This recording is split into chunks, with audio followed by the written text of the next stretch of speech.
আপনি ঘুরে ওড়াই অনেক সময় হয় ধানের ন্যায্য মূল্য আপনি পান না, অনেক সময় হয় আলু কিংবা পেঁয়াজের ন্যায্য মূল্য পান না, কৃষক সর্বশান্ত হয়ে যায়।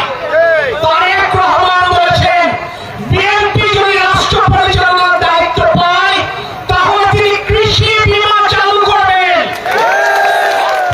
সত্যি সত্যি গাড়ি কিনেছেন কিনা, আপনি সত্যি সত্যি গাছ লাগিয়েছেন কিনা?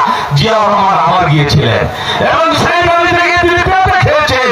এই হলো একজন দেশপ্রেমিক মানুষ, একজন গ্রামের মানুষ, একজন কৃষক দলের মানুষ। প্রিয় বন্ধুরা, জিয়া রহমানকে বাঁচতে দেয় নাই। বেগম খালেদা জিয়া যখন 91 সালে প্রথম ক্ষমতায় আসলো, প্রথমে তিনি সেই ঘোষণা দিলেন 25 বিঘা পর্যন্ত জমি খাজনা মওকুফ করে দিয়েছিলেন। 5,000 টাকা কৃষি ঋণ মওকুফ করেছিলেন। বেগম খালেদা জিয়ার সময়ে বাংলাদেশের কৃষক কৃষি ব্যাংক থেকে অত্যন্ত সহজ শর্তে কৃষি ঋণ পেত। অর্থনৈতিক বিকাশের জন্য কৃষি ভিত্তিক শিল্প কারখানা গড়ে তোলা হয় ব্যাপকভাবে ইনশাআল্লাহ। কৃষি ফসলের মজুতদারি ও একচেটিয়া কারবারি বন্ধ করার যথাযথ ব্যবস্থা গ্রহণ করা হবে। সমবায় ভিত্তিক কৃষি চাষ পদ্ধতি চালু করা হবে।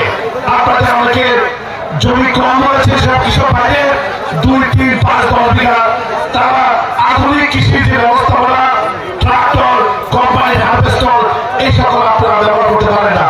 আজকে যদি সমবায় ভিত্তিতে 20, 30, 25 জন কৃষক একসাথে আপনারা সমবায় চালু করেন তাহলে এই সকল আধুনিক পদ্ধতি আপনারা গ্রহণ করতে পারবেন।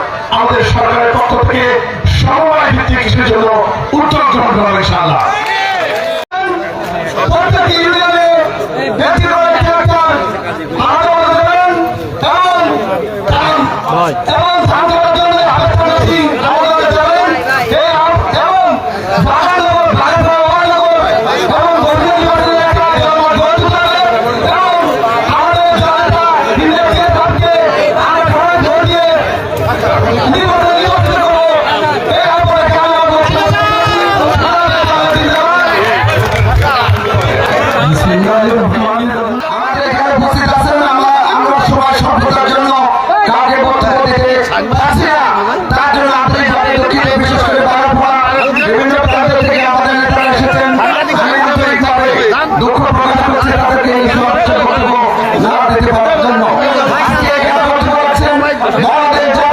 কৃষক